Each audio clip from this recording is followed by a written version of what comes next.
Hello' guys, আজি ফুলকবি আলুৰ লগত মাছৰ এটা ৰেচিপি দেখুৱাম। আহকচোন কেনেদৰে বনাইছোঁ চাওঁ।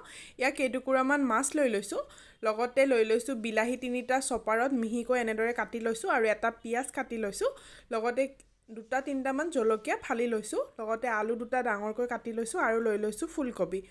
এতিয়া মাছখিনি নিমখ হালধিৰে ভালদৰে এনেদৰে মেৰিনেট কৰি ল'ম আৰু গেছত বহাই দিছোঁ এখন ফ্ৰাইং পেন আৰু তাত দি দিছোঁ মিঠাতেল।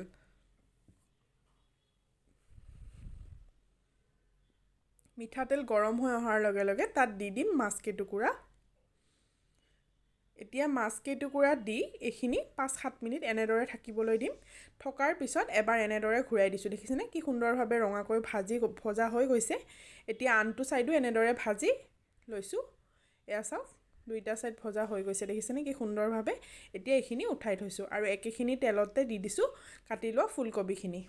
ফুলকবিখিনিত অকণমান হালধি আৰু নিমখ দি দিম। একেবাৰে অকণমান ব্যৱহাৰ কৰিছোঁ নিমখ। এয়া চাওক, ভালদৰে অকণমান ভাজি লৈছোঁ আৰু ফুলকবিখিনি ভজা হ'লে এইখিনি উঠাই লৈ ইয়াত কাটি লোৱা আলুখিনিও ভালদৰে ফ্ৰাই কৰি ল'ম।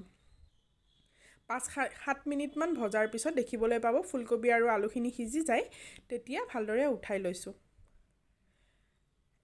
আনফালে এখন কেৰাহী বহাই দিছোঁ আৰু তাত বাচি থকা তেলখিনি এড কৰি দিছোঁ। তেল গৰম হৈ অহাৰ লগে লগে তাত দি দিছোঁ আধা চামুচমান জিৰা, গোটা জিৰা ব্যৱহাৰ কৰিছোঁ, লগতে 2টা দি দিছোঁ শুকান জলকীয়া। এতিয়া এইখিনি ফুটি উঠাৰ লগে লগে ইয়াত দি দিছোঁ কাটি লোৱা পিঁয়াজটো। পিঁয়াজখিনি ৰঙচুৱা হোৱালৈকে ভাজি লৈছোঁ আৰু তাৰপিছত ইয়াত এড কৰি দিছোঁ কাটি লোৱা বিলাহীখিনি। ইয়াত দি দিছোঁ আধা চামুচ নিমখ আৰু হালধি পাউডাৰ। বিলাহী সিজিবৰ বাবে নিমখ খুব প্ৰয়োজন বাবে ইয়াতে এড কৰি দিছোঁ।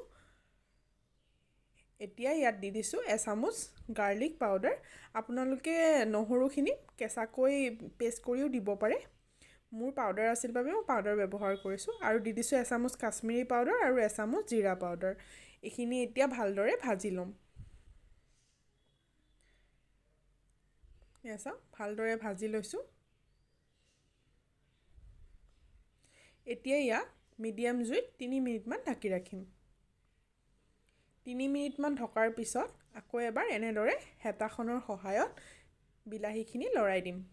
দেখিছেনে বিলাহীখিনি কি সুন্দৰভাৱে গলি গৈছে। চাওক, আৰু চাইডে চাইডে ইয়াৰ তেলটো ৰিলিজ হৈ গৈছে মছলাখিনিৰ পৰা।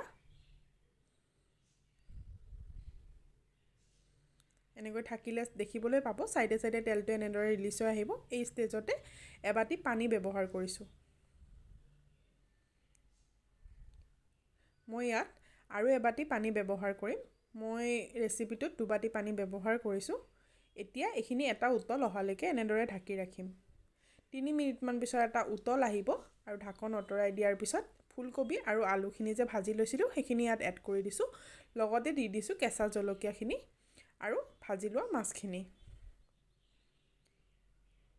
এতিয়া এইখিনি ভালদৰে এনেদৰে লৰাই ইয়াক 3 মিনিটমান এনেদৰে উতলিবলৈ দিছোঁ হাই ফ্লেমত।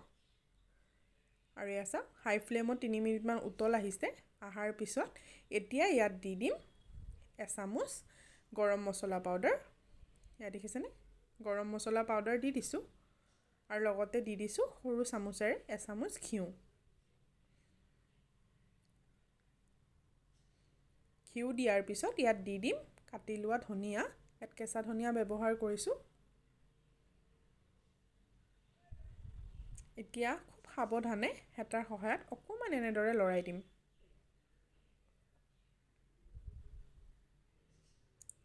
এতিয়া আকৌ গেছত নঢকাকৈ ইয়াক 2 মিনিটমান এনেদৰে থাকিবলৈ দিম।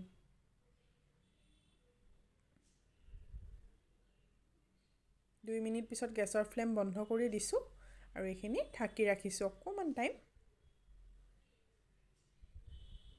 আৰু এয়া চাওক, এটা বাউল লৈছোঁ। বাউলত এনেদৰে চব্জিখিনি মই এনেদৰে উলিয়াই দিছোঁ। দেখিছেনে কি সুন্দৰ ৰং হৈছে আৰু খাবলৈও খুবেই সোৱাদ। ভাল লাগিলে এবাৰ বনাই চাবচোন।